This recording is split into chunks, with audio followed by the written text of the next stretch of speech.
Well, hello, my fellow Americans and fellow Christians, and thank you for joining me for one more day of the Word of the Lord here in the United States of America. My fellow Americans, we are now involved in 3 wars in the Middle East. This is a great warning sign for us all here in America. War is becoming a natural activity to Americans, and we have become desensitized to the destruction war brings. When any nation is a warring nation, the outcome is usually eventual annihilation. This is a sobering word to us. When we choose war and use violence as a cause and effective accomplishment, we then become as an unprincipled tyrant. We are in need of a great healing here in America. I have written the following piece, The Healing of a Nation. My fellow Americans, the healing of our nation is essential to our future and our posterity. Many think this is no longer possible. They could be right. There are loud voices proclaiming this is an impossibility because of the moral fabric of the nation, and that it is deteriorated and pessimistic in its views, and that the corrosion of moral man is inevitable. It is true we are witnessing the moral decline of our nation and the lack of leaders envisioning a distinct society. The social and economic downturn of our nation is absolutely evident to us all. Our constant inability to cope with the continuing violence facing our nation is a grim reminder daily of how shallow we have become as a people and a nation.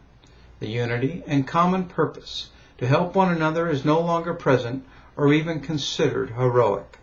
The disorder of proper decision-making at the executive, state, and local levels conscientiously troubles the average citizen. The faith that distinguished and great men will show up on the scene, bringing equality and a just government to America, has become dim, if not dark, to all hopeful citizens. In the news of late, a political candidate running for the presidency of the United States has been asked for explanations concerning affairs he had years ago. Interesting enough, the man has made it clear this was a long time ago, and he was now a Christian. This has almost not been good enough for Christian voters. So the candidate has become overly cautious in defending himself. It is as if the voters want causation. Unfortunately, most men today cannot realize with the good Lord it does not matter what a man was. It matters what he characterizes today. Winston Churchill said, if we look to the past, we are in danger of losing the future. This is not only a great message to the presidential candidate, it is also a great message to all Americans. My fellow countrymen, it does not matter what we were yesterday, but it does matter what we characterize today. If we continue looking at our troubles as solvable by war and violence, we then keep ourselves from shaping our future. Just think for a moment, folks. We can win out in the end. We still have the infinite ability to look beyond our present predicaments with high and elevated purposes. Virtue and qualities are still available to the inquiring mind. Uncharted knowledge and wisdom are still on the horizon for those who endeavor to take the journey. Proliferation and the perfecting of our home, family, and life's character are the passing mammal. We still are able to face reality with clarity of mind to overcome difficulties that exist through our intelligence in this country.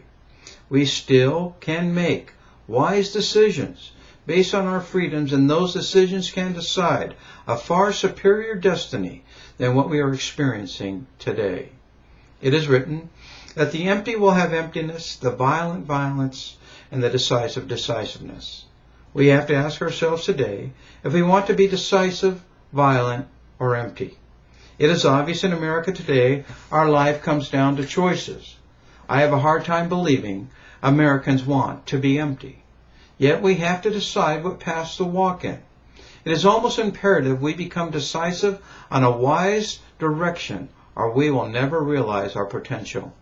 We could ultimately see the collapse of the nation if we continue on the course of using obstinate means of accomplishment.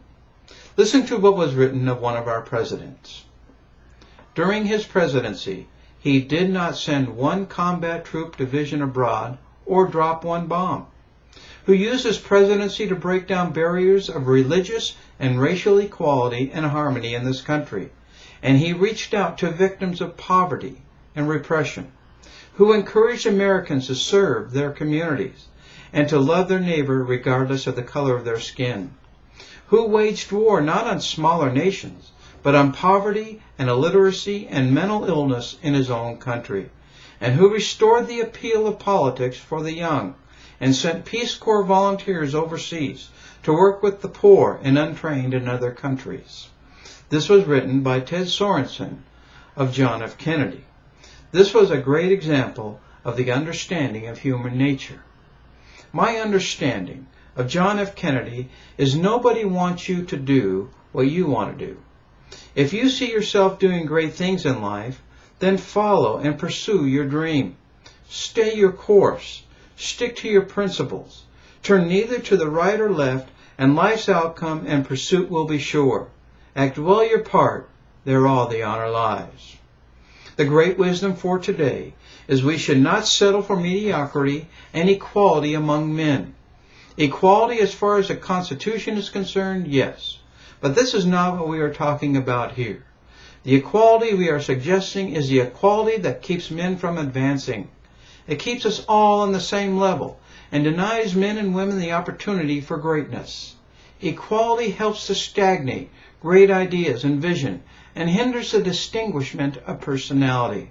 When equality is the provider and it sees the advancement of another, envy or jealousy takes over and forces itself upon the greater intelligence to pull one back down to the same level, endeavoring to keep individuality small. Equality keeps men and women from finding deeper powers within themselves. It desires to redirect great men from their great aspiring aspirations. The goal of equality is to structure limitations on men and women with this thought in mind. Great men? If there are no great men, then we all can be destined to be on the same treadmill. The argument of such a thought is what Emerson wrote. He said, "Great men exist that there may be greater men." It is not a question on how to be a great man.